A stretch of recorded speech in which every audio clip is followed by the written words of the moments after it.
एक बेटा अपनी माँ से बोला, माँ मुझे आपका हक अदा करना है। आपने मुझे पैदा किया, उसके बाद मुझे पाल पोस कर बड़ा किया, मेरे पैरों पर खड़ा किया, मैं आपका हक अदा करना चाहती हूँ। माँ बोली, बेटा सभी माँ बाप का यह हक होता है और सभी माँ बाप अपनी औलाद को पैदा करने के बाद में उसकी परवरिश करते हैं, पाल पोस कर बड़ा करते हैं, उसके पैरों पर खड़ा करते हैं। तो बेटा जिद करने लगा, नहीं नहीं माँ मुझे आपका हक अदा करना है। माँ ने कहा ठीक है कर लीजिए, और तैयार हो गए। तो माँ ने कहा कि एक काम कीजिए, आज रात आप अपना बिस्तर मेरे कमरे में लगा लेना। उसके बाद कमरे में वो लड़का बिस्तर लेकर आ जाता है। माँ बिस्तर पर लेट जाती है चारपाई के ऊपर और लड़का अपना बिस्तर नीचे फर्श पर लगा लेता है। इसी दौरान चूंकि बच्चा जवान था, जवानी की नींद अच्छी होती है, जल्दी आ जाती है, बुढ़ापे में नींद कम आती है। माँ को नींद नहीं आई, मगर वो जवान लेटकर फौरन सो गया। अब माँ को प्यास लगी, माँ ने उसको आवाज लगाई, लेकिन उसने आवाज नहीं सुनी। तो माँ ने जोर से आवाज लगाई, बेटा सो गए, मुझे पानी की जरूरत है। बेटा खुश होता है और खुश होकर पानी लेने चला जाता है, खुश इस वजह से कि माँ का हक अदा कर रहा है।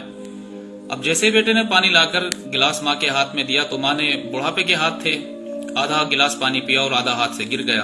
और बच्चे का जो बिस्तर था बेटे का, वो चारपाई के पास ही था, वो आधा बिस्तर उसका भीग गया। बेटा हंसा और कहने लगा, कोई बात नहीं अम्मा, मैं बिस्तर के दूसरे कोने पर लेटकर सो जाता हूं। फिर से सो गया। माँ ने फिर से आवाज लगाई, बेटा मुझे पानी की जरूरत है। बेटा फिर उठा, दोबारा पानी लेकर आया, फिर से माँ के हाथ में गिलास दिया।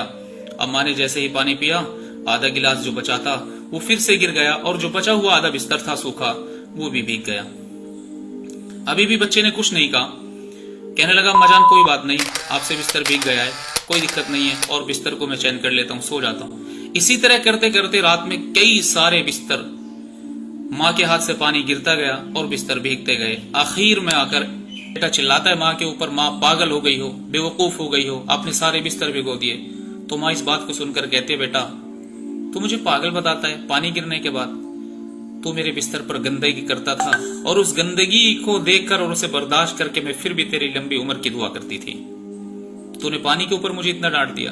हम बेवकूफ है ना, जिस जबान को हमारे माँ बाप ने हमें बोलना सिखाया, जिस जबान से, वही जबान अपने माँ बाप के ऊपर उल्टा इस्तेमाल करते हैं। किसी ने क्या ही खूब कहा है, हिसाब लगाकर देख लो सब कुछ आधा मिलेगा, एक माँ का ही प्यार ऐसा है जो 9 महीने ज्यादा मिलेगा। माँ अगर सलामत है, कदर कीजिए।